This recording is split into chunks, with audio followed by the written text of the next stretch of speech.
El caso Fujimori-Montesinos en Suiza se le denomina el complejo de los Montesinos porque está compuesto de una plétora de casos vinculados todos a esta supuesta organización criminal que existió en esa época. Hay más dinero de la corrupción de Montesinos que todavía no ha regresado a Perú. A mí no me cabe la menor duda que en el momento que estamos hablando existen en los sótanos del Poder Judicial expedientes que contienen cuentas, información de activos en otras partes del mundo probablemente, que están esperando que alguien los descubra. El propósito final de la comisión de estos delitos es el beneficio El económico. lucro, claro. Entonces, y no lo van a dejar debajo del colchón. Lo van a dejar en algún offshore, en algún paraíso fiscal. Encontramos ahora a la segunda generación, por ejemplo, en los casos de Odebrecht, ¿no? Que ya tiene 200 offshore y bancos comprados por todos lados según las investigaciones. Yo no conozco otro país donde los presidentes acusados de corrupción tengan los problemas que tienen acá. Hablamos de una categoría de criminales, ¿no? De los crímenes económicos. Hay crímenes, Claro, el de cuello blanco. de cuello blanco, pero hay crímenes que se cometen con el único propósito de obtener dinero. Ahí no sabían que se iban a encontrar con un No, peruano no. que estaba interesado y se estaba especializando en recuperar el dinero de la corrupción. Y queda mucha plata por traer de casos viejos, de casos no tan viejos y de casos que se están creando en el momento que hablamos.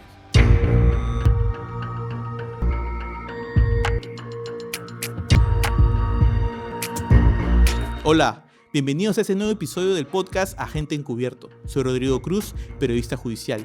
Y en el capítulo de hoy queremos hablar sobre cómo se recupera el dinero de la corrupción que se origina en el Perú del extranjero.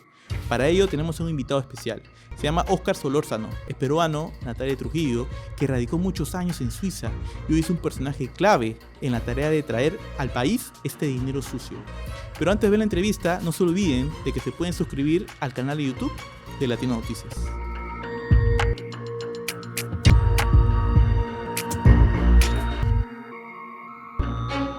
Óscar, aquí en el podcast tenemos una suerte de ritual antes de empezar las entrevistas y hay de alguna manera también evitar cualquier tipo de distracciones.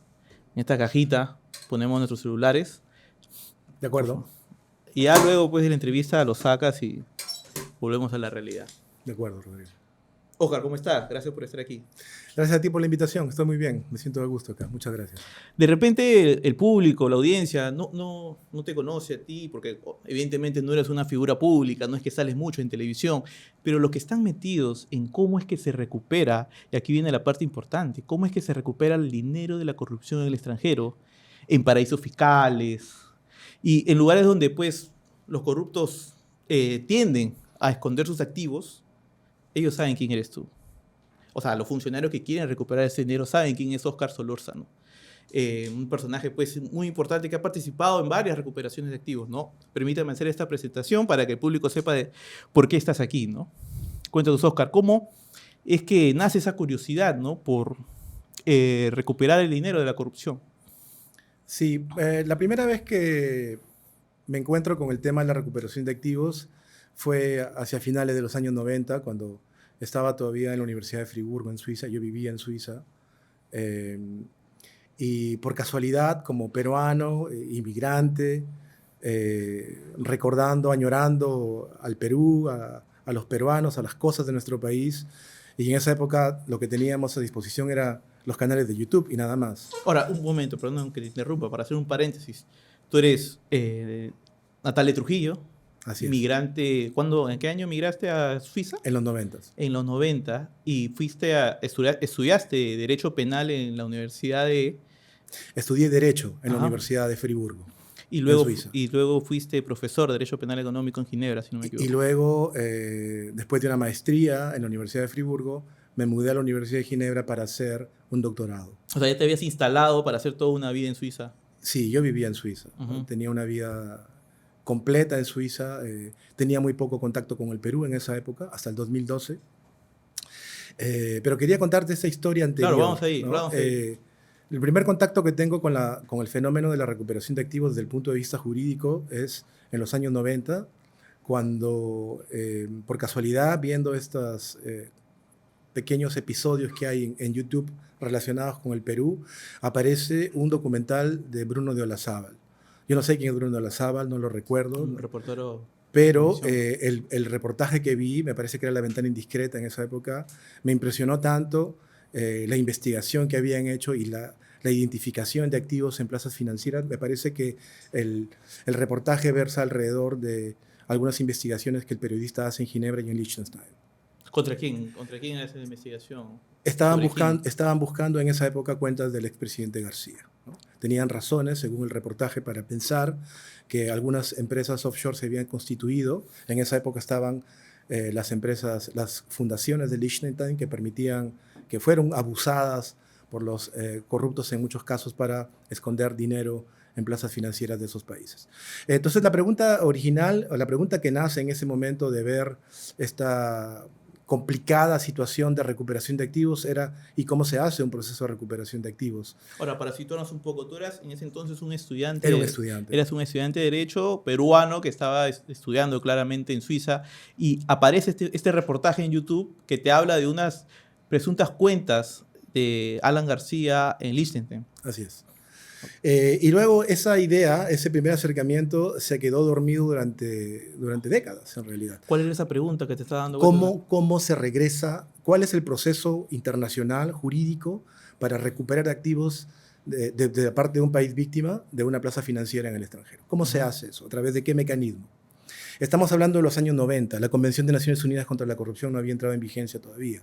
Los mecanismos de recuperación de activos que ahora son más o menos común no existían en esa época. Así que con lo único que se podía contar en esa época es, digamos, con las reglas, con las leyes que existían en las plazas financieras, particularmente en Suiza, ¿no? No, y hablábamos nada menos de un expresidente. Sí, pero bueno, Suiza ha tenido hasta el centro financiero expuesto a, digamos, a tener cuentas de presidentes de muchas partes del mundo, ¿no? De hecho, esos casos se han convertido en el acervo jurídico suizo, en los casos emblemáticos, los casos de escuela que ahora se estudian, ¿no? Montesinos también, el caso Montesinos es uno de ellos. Bueno, decía, esta idea durmió durante muchísimo tiempo, hasta cuando ya después de la maestría empecé a tener un interés marcado por el derecho penal económico, en particular por los derechos de corrupción dentro de las empresas. Yo he escrito bastante sobre ese tema en algún momento, y tenía ese interés. En Ginebra inicié, como inician todos, como un asistente de cátedra, luego pasé a la investigación y luego fui encargado del curso de Derecho Penal Económico. Pero lo que quiero decir es que conocí en Ginebra a una de las especialistas en esos temas, en el tema de recuperación de activos, en la parte francesa de Suiza, que justamente en el trabajo que hicimos con ella, en las investigaciones que hicimos con ella, determiné finalmente que ese iba a ser el sujeto de mi tesis doctoral, que empecé en esa época. Bueno, hasta ahí estamos en tu historia como pues un joven muy interesado en la academia, ¿no? Cómo se recupera el dinero. Pero ¿cómo es que te terminas tú involucrando en los casos de aquí en Perú? Porque claro, como decía al inicio, tú eres una persona que ha asesorado en muchos casos, tanto por judicial, fiscalía, policía, en cómo es que se recupera el dinero de la corrupción. ¿Cómo es que te terminas involucrando? Porque tenías... Uno te escucha y dice, pucha, él ya tenía casi una vida resuelta en Suiza. Es verdad. ¿Cómo es que llegas Hasta ahora no me he arrepentido de haber dejado esa vida, la verdad. Pero es verdad lo que dices tú. En algún momento sentí que la temática de la recuperación de activos y sus complejidades, recordemos, había entrado ya en vigencia la Convención de las Naciones Unidas contra la Corrupción, y el tema de la recuperación de activos era un hot topic, ¿no? En todo el mundo se hablaba de eso. Los centros financieros, en particular Suiza, tenía ya una experiencia adquirida, ¿no? Entonces, hacer una tesis doctoral en un centro financiero como Suiza era verdaderamente muy importante. Claro que sí. Después de varios años, estaba en la Universidad de Ginebra 8 años. Después de varios años de investigación en ese tema, me pareció a mí que en realidad no se podía abordar solamente el tema desde una perspectiva puramente académica, que necesitábamos una práctica, necesitaba conocer verdaderamente cómo se llevan adelante estos procesos internacionales.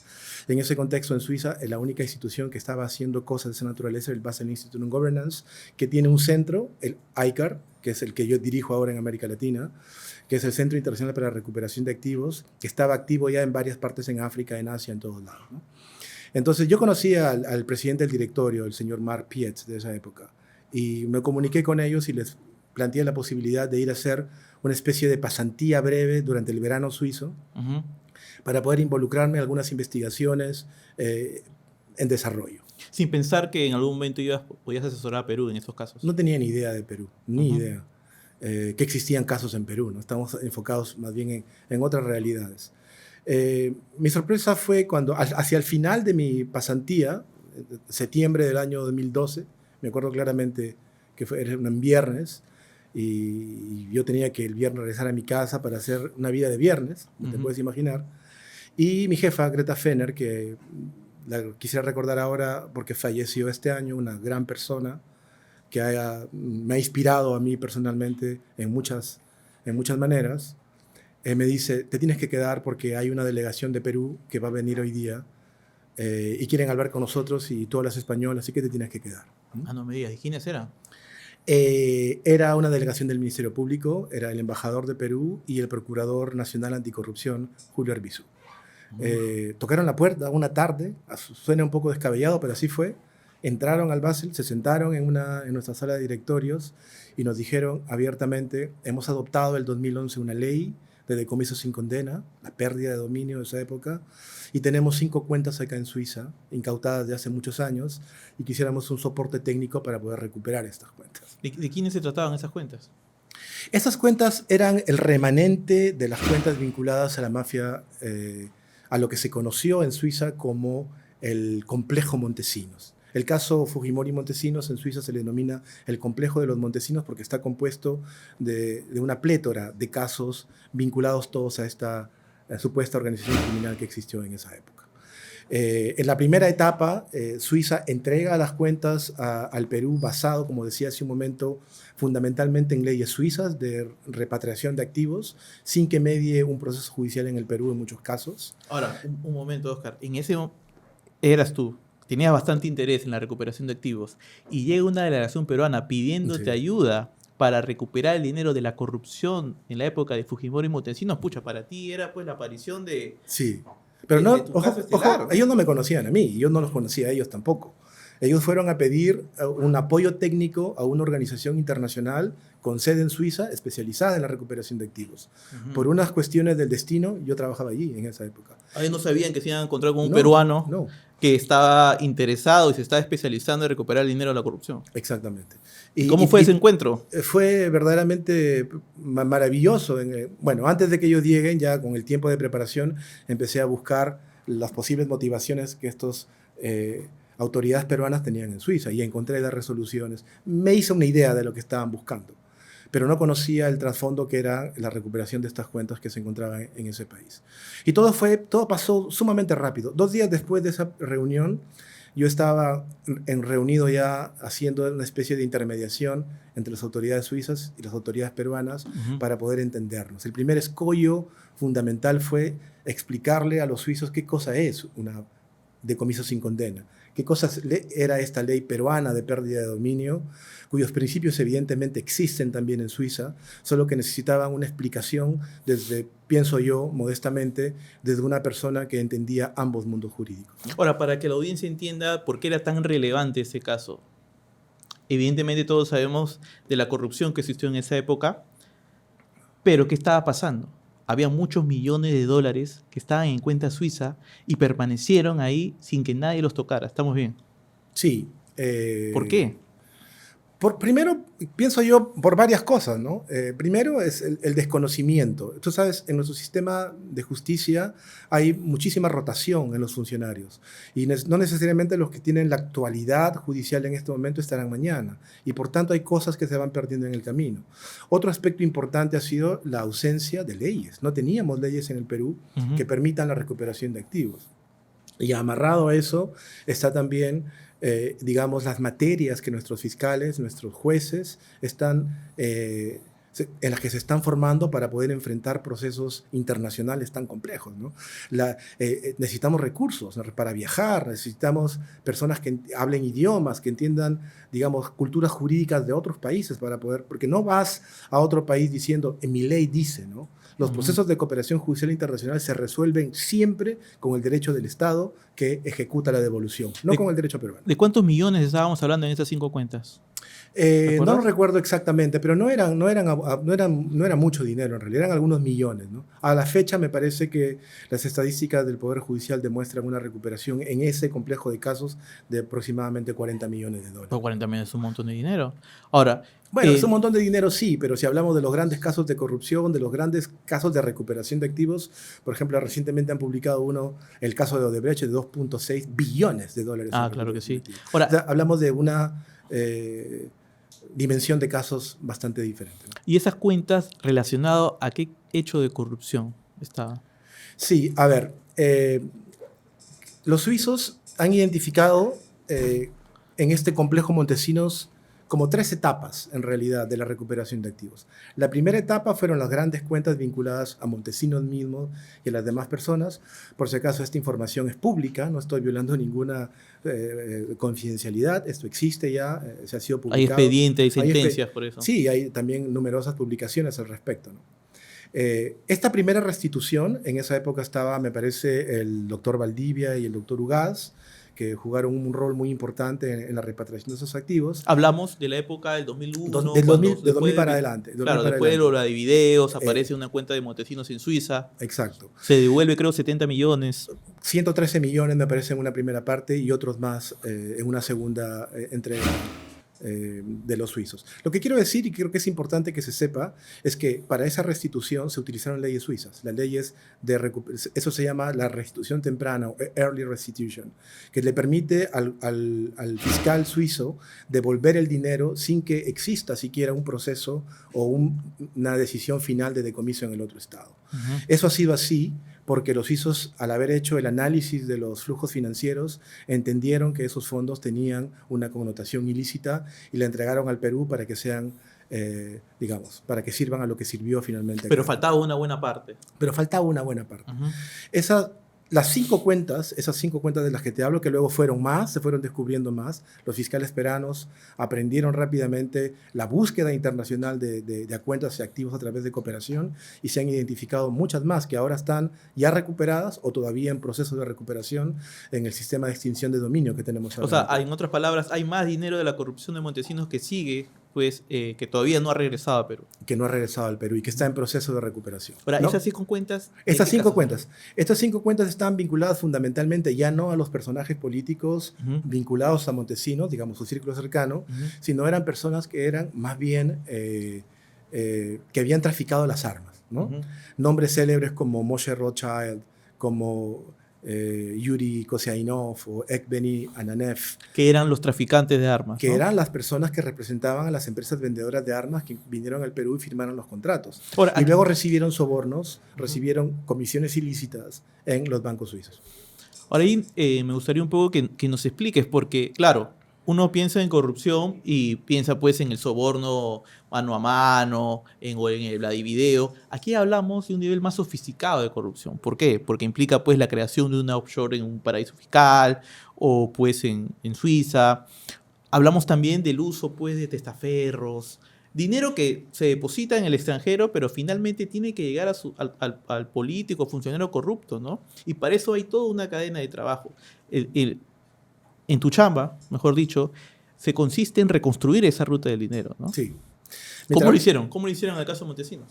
A través de esta herramienta que utilizamos, que es fundamentalmente la cooperación judicial en materia penal. ¿Qué cosa es? Es la posibilidad de un investigador que se encuentra aquí en el Perú, en la Fiscalía, un fiscal, de cursar un pedido a un homólogo en otro país para pedirle información sobre algo que él cree está vinculado a un hecho de corrupción en su país, ¿no?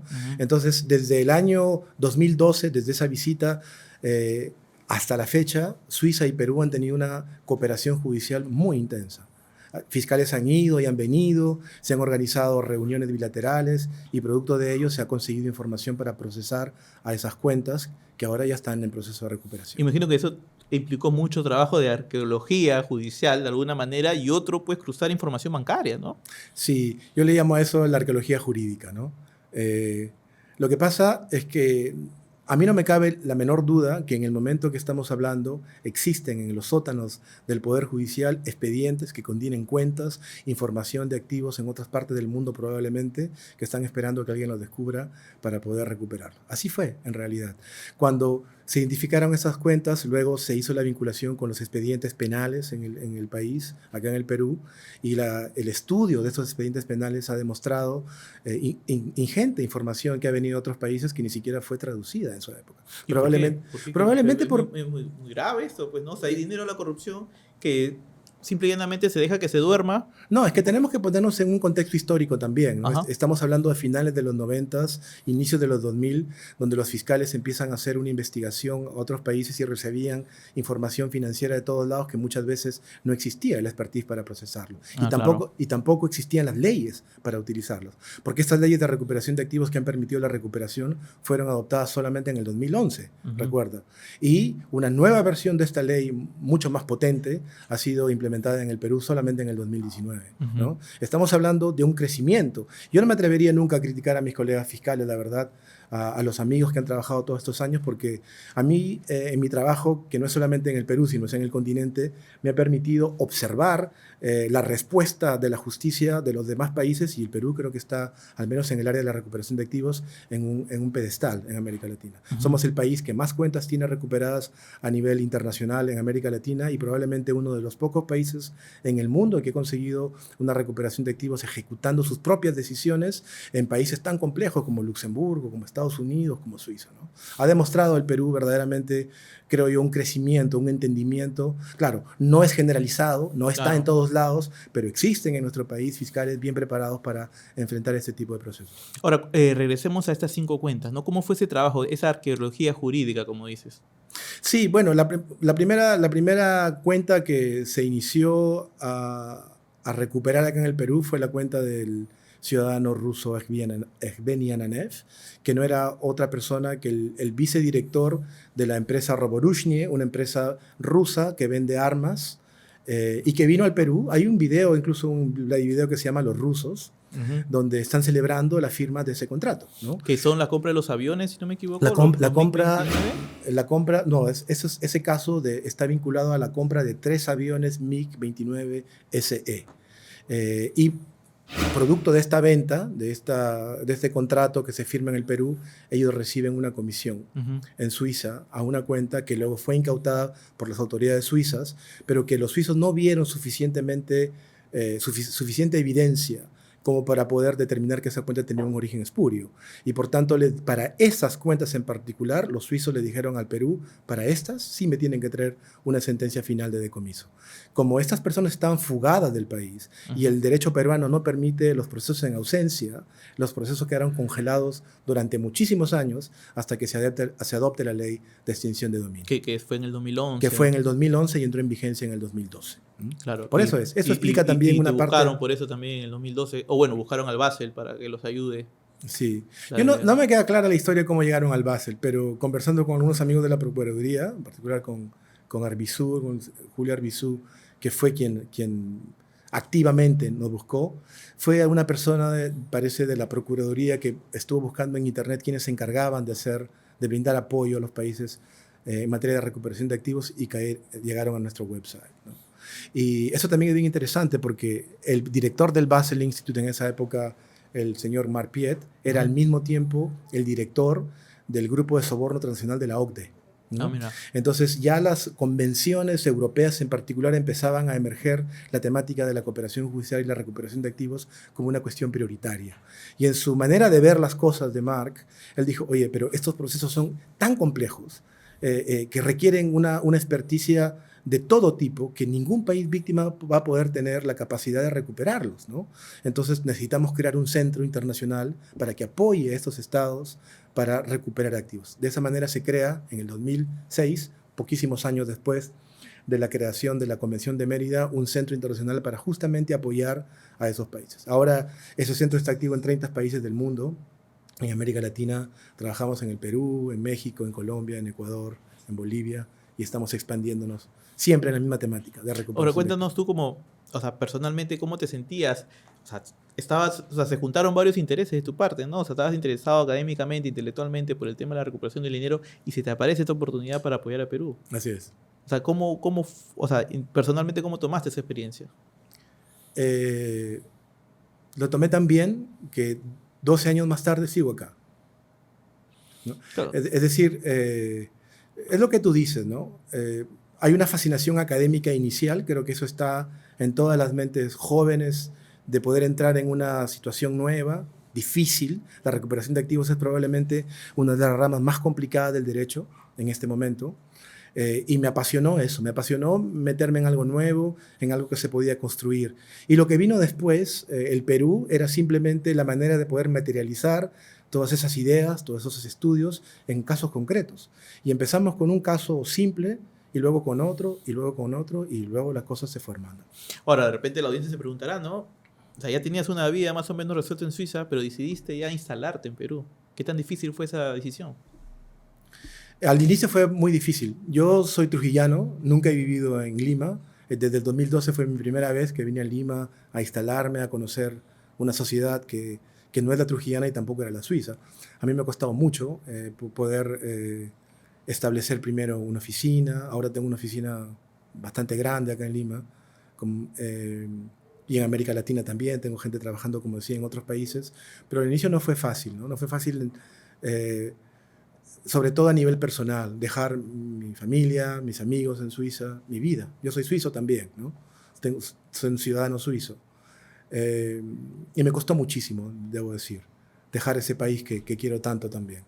Pero la fascinación, ¿no? La sed de poder descubrir más, en realidad pudo más que esa nostalgia. Bueno, las cosas no han terminado todavía, en cualquier momento siempre puedo regresar, Suiza sigue siendo mi país, así que no veo esto como una cuestión todavía en desarrollo.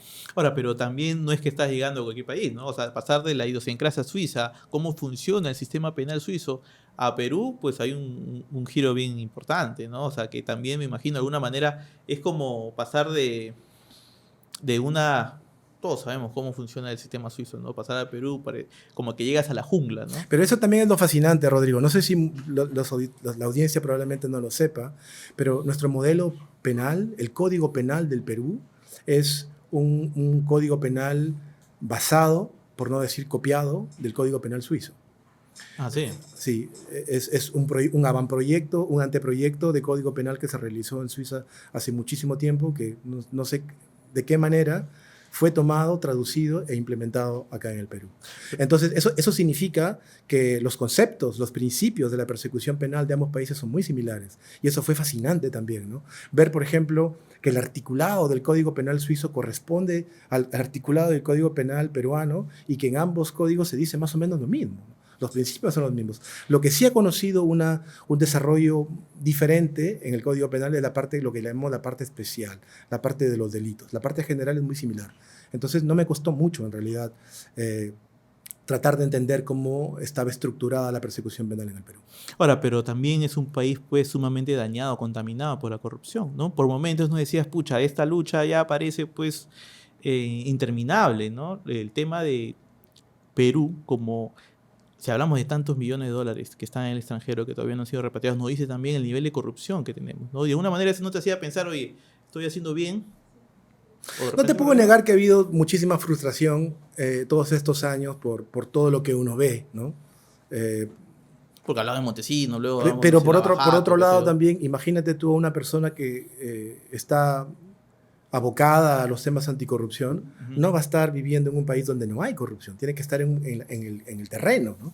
En el lugar donde se están Perú creando. como un caso de estudio. América Latina en realidad es un caso de estudio fundamental, es donde se producen los casos de corrupción.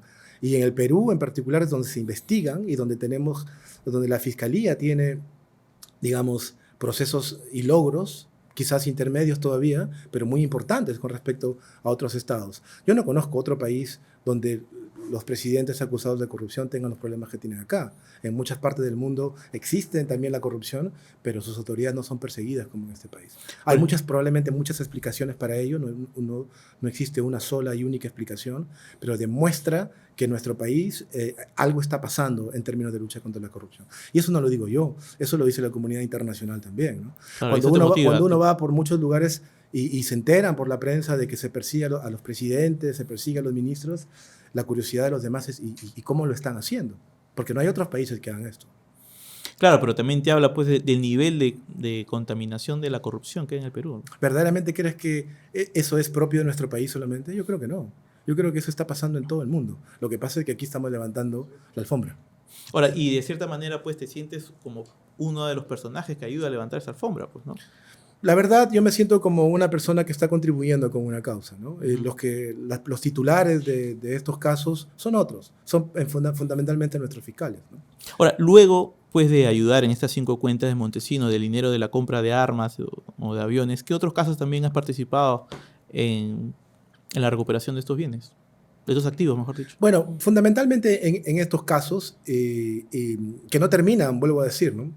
La sofisticación de los casos que se organizaron, de los esquemas fraudulentos que se utilizaron en esa época, eran verdaderamente pioneros y no lo hemos sabido hasta recientemente, con las investigaciones de Panamá, de los Panama Papers, de los Paradise Papers, nos hemos enterado, por ejemplo, que existían más de 90 offshores en esa época activas que permitían la disimulación de los activos que se iban obteniendo a través de varios rubros en los delitos de corrupción en el país.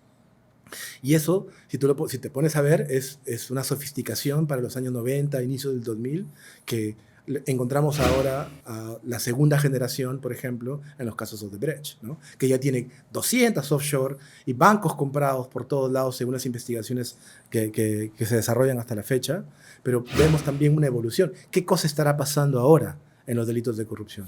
¿Cómo están lavando con bitcoins? ¿Cómo están haciendo? Todo eso está por descubrirse todavía. Ahí también quería ir, porque la corrupción evidentemente utiliza cada vez más métodos nuevos, más sofisticados. Odebrecht, por ejemplo, se hablaba de una maquinaria de corrupción nunca antes vista, ¿no? Incluso hasta se llegaron a comprar un banco. Y eso también implica que Varios. quienes persiguen el delito tienen que estar también a la vanguardia. Así es. ¿Qué tan complejo es, por ejemplo, ir detrás de esa ruta del Es dinero? absolutamente complejo. ¿Qué implica? Yo tengo una alegoría era parte de una de las alegorías que utilizaba en Ginebra. Era esta oposición que hay entre el crimen organizado versus una justicia que está desorganizada, A ¿no? ver, cuéntame. El crimen organizado utiliza el sistema financiero como una herramienta más, ¿no? Es decir, yo estoy acá en Perú, hago un clic en mi computadora y los activos van a volar por 5 jurisdicciones distintas, Claro. ¿no? Y van a terminar en una cuenta, por ejemplo, en Estados Unidos. Para que el fiscal peruano o para que cualquier autoridad peruana pueda reconstituir esas 5 jurisdicciones, tiene que ir a pedirle, a tocar la puerta de cada uno de esos países pidiendo que por favor le manden información, ¿no? Entonces, lo que quiero decir con esto es que las herramientas que el crimen tiene con respecto a las herramientas que la justicia tiene son mucho más superiores, ¿no? Entonces la justicia tiene que, en ese sentido, organizarse, pienso yo, de alguna manera como la criminalidad organizada también, y trabajar en redes. Por eso es que en muchos casos, en Europa, por ejemplo, existen ya esos convenios que permiten investigaciones conjuntas a los estados, ¿no? Ujú. Que enfocan a un caso como el de Odebrecht, que tiene carácter continental, de un punto de vista continental también, y hay colaboración. Nuestros fiscales están supeditados a las fronteras territoriales de nuestros países. Para ir más allá de nuestra frontera territorial tenemos que usar la cooperación judicial en materia penal, tenemos que preguntarle y algunas veces ahí nacen Las limitaciones cuestionamientos. también, pues, ¿no? Nacen muchas cosas, ¿no? La cooperación judicial está basada fundamentalmente en la confianza también, ¿no? Entonces hay países que responden más, que responden menos, sus capacidades también no le permitan responder como quisieran y tenemos una justicia de alguna manera, una justicia internacional de manera disfuncional, ¿no? ¿Será por eso también, por ese tipo de limitaciones, por esa, pues, ese lado complejo que es rastrearle el dinero, que muchas veces aquí nos quedamos con simplemente meter preso al corrupto y no ir detrás de la corrupción o los activos que generó o el dinero que generó por la corrupción, ¿no? Sí, no creo que nos hayamos quedado en eso, me permito amablemente disentir. Yo creo que simplemente que vivimos la inercia de un derecho penal tradicional que siempre se ha llevado así, ¿Cómo es eso? ¿no? El derecho penal está todavía marcado, tiene la impronta del derecho del cual proviene, que es el derecho canónico, ¿no? De hecho, en el derecho penal, cuando vamos a meter a alguien a la cárcel, hablamos que hemos probado su culpabilidad, y la culpa es un concepto fundamentalmente canónico. El famoso quiero que se pudre en la El cárcel. famoso quiero que se pudra en la cárcel, el famoso quiero que él sufra en carne propia el daño que esta persona le ha infligido a la sociedad, ¿no? El derecho penal económico moderno no es que no le importen esos aspectos, sino que complementan los aspectos con la parte financiera. Que él puede sufrir en la cárcel es un tema, pero que le quitemos sus activos y lo dejemos sin nada porque sus activos no le pertenecen, es la visión que tienen los recuperadores de activos, que ahora, como te decía, es una rama del derecho que cada vez encuentra una mejor respuesta tanto a nivel convencional, a nivel internacional, como a nivel del operador también. Los operadores acá en el Perú se están poniendo, digamos, a la vanguardia, están generando jurisprudencia y están también aprendiendo. Creo que el sistema se tiene que readaptar. Por ejemplo, los temas de recuperación de activos, decomisos, extinción de dominio, cooperación judicial, no se enseñan todavía en ninguna universidad en nuestros países, ¿no? No me digas. Entonces, eso es importante, que estos temas trasciendan la esfera de la persecución penal pura y dura para entrar también al ámbito académico y para que se cree un debate nacional y para que esas herramientas finalmente se difundan de manera horizontal. Y no No, simplemente... claro, porque de lo contrario no se termina atacando al criminal donde realmente le duele, que es en su bolsillo, pues, ¿no? Sí. Hablamos de una categoría de criminales, ¿no? De los crímenes económicos. Hay Claro, crímenes... el de cuello blanco. De cuello blanco. Pero hay crímenes que se cometen con el único propósito de obtener dinero, ¿no? No es el caso, por ejemplo, de una violación, ¿no? Ujú. No hay recuperación de activos en una violación, al menos no en principio. Pero hay algunos crímenes, como los crímenes ambientales, por ejemplo, la tala ilegal, la minería ilegal, la corrupción, el lavado de activos. El propósito final de la comisión de estos delitos es el beneficio El económico. lucro, claro. Entonces, Y no lo van a dejar debajo del colchón. Lo No. van a dejar en algún offshore, en un paraíso fiscal. Lógicamente, probablemente, pero lo que quería decir es que una política criminal que quiera contrarrestar esos delitos, que no incorpore un elemento, un componente de recuperación de activos, es una política criminal ineficaz. Ahora, Oscar, también vienes ayudando en el caso Lavajato. Cuéntanos cuál es tu participación en esto. Sí, en el caso, no quisiera entrar mucho en los temas del caso, que es un caso bajo investigación y, Ajá, claro, y en claro. el cual yo tenía una participación más bien periférica, inicialmente no tanto cuando estaba el primer equipo especial, pero mi rol ha sido básicamente el de la cooperación judicial nuevamente, ¿no? Y ha sido un rol de facilitador y de aportar ideas y conceptos y de llevar adelante una conversación con las autoridades suizas. O sea, así como sucedió que yo estaba en Suiza cuando llegó el fiscal peruano a pedir apoyo, también sucedió que yo estaba en el Perú cuando apareció el caso Lavallato en el año 2016, ¿no? Claro, finales de 2016. Y las personas que están involucradas, las personas que saben, como tú has dicho, en un determinado momento, están en contacto con todos estos casos internacionales. Yo era un jurista suizo y trabajaba en el Perú. Y el caso Lavajato tenía Y el cuentas caso, en Suiza. el caso Lavajato tenía muchas portadas ¿A quién en hay Suiza. que buscar? A Oscar Solórzano, para que nos ayude. No necesariamente, pero había, digamos, yo había entendido de que los delitos que estaban persiguiendo acá periféricamente por lavado de activos tenían una raíz en un caso de corrupción mucho más grande. En el año 2016, 2015 acá en el Perú no se hablaba del caso Lavallato. Se hablaba del caso Ecoteva, que era un caso de lavado de activos. Pero nunca se sabía de dónde venía ese dinero porque no conocíamos el origen del dinero, ¿no es cierto? Entonces, cuando uno vive en Suiza en esa época y está vinculado a estos temas, era imposible no saber todo lo que se publicaba en Suiza sobre el caso Odebrecht. Entonces, 1 más 1 hace 2, se propuso a los fiscales acá en el Perú de que entren en colaboración con los fiscales suizos para que puedan compartir información sobre este caso. Y ese ha sido un poco mi rol, ¿no? Me hablaste de una reunión también con una delegación peruana cuando estabas aquí en Perú. Sí, eso también se puede mencionar, pienso, porque finalmente se publicó en la revista Caretas, me parece, el año 2016. El año 2016, una semana antes de que se publique el acuerdo trinacional Brasil, Suiza y Estados Unidos. En otras palabras, para que el mundo sepa del caso Odebrecht. Del caso Odebrecht, exacto. Una delegación de fiscales peruanos, compuesto por el jefe de cooperación y los fiscales que tenían los casos, fueron a Suiza a reunirse con el fiscal que en esa época dirigía el caso en Suiza, que es el doctor Stefan Lenz, ¿no? Uh-huh. Y mi rol fue allí simplemente de facilitar ese encuentro, eventualmente de traducir también las dinámicas de la reunión y finalmente tratar de traducir no solamente el idioma, sino las culturas jurídicas, ¿no? Lo que unos fiscales están buscando y lo que el otro país está dispuesto o su ley le permite. Y un poco también establecer alguna estrategia de cómo abordar un caso tan complejo como Odebrecht en la Fiscalía peruana, ¿no? En efecto, en efecto. Cuando los fiscales fueron a Suiza a enterarse de que en Suiza se incautó un servidor con 6 teras de información que le pertenecía a Odebrecht y que nos enteramos que en ese servidor estaban las planillas de los pagos ilícitos que se hicieron, el interés de los fiscales era lógicamente acceder a esa información. Claro, Pero las claro. formalidades de la cooperación judicial, las cadenas de custodia y la formalidad de la obtención no permitió que el Perú obtenga la información sino hasta el 2021. Después de varios procesos judiciales que son públicos además, donde Odebrecht lleva hasta la Corte Suprema en Suiza oponiéndose a la entrega de información al Perú. Ahora, y también hablas del el ex fiscal suizo Stefan Lenz, ¿no? Una persona que hace ya algunas semanas ha participado en Perú en la declaración como testigo experto, ¿no? En el caso de Toledo. ¿Fuiste la persona que de alguna manera recomendó la participación de Lenz? Yo no recomendé la participación de Lenz, yo lo que hice fue vincular a los fiscales iniciales del caso Lavallato con el fiscal Stefan Lenz y luego lo que vino después, es decir, ya cuando el señor Lenz dejó de ser el fiscal titular del caso en Suiza y empezó a hacer su práctica privada, pues lo lógico era entender cómo funcionaba ese servidor y el único que podía saberlo era él. Claro. Entonces la fiscalía en esa época, me acuerdo,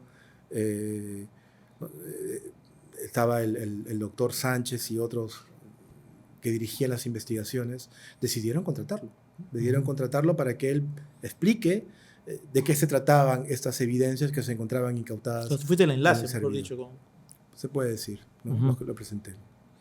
Ahora, Oscar, para cerrar, queda mucha plata por traer todavía, ¿no? De la corrupción. Sí, queda mucha plata por traer de casos viejos, de casos no tan viejos y de casos que se están creando en el momento que hablamos. ¿Mm?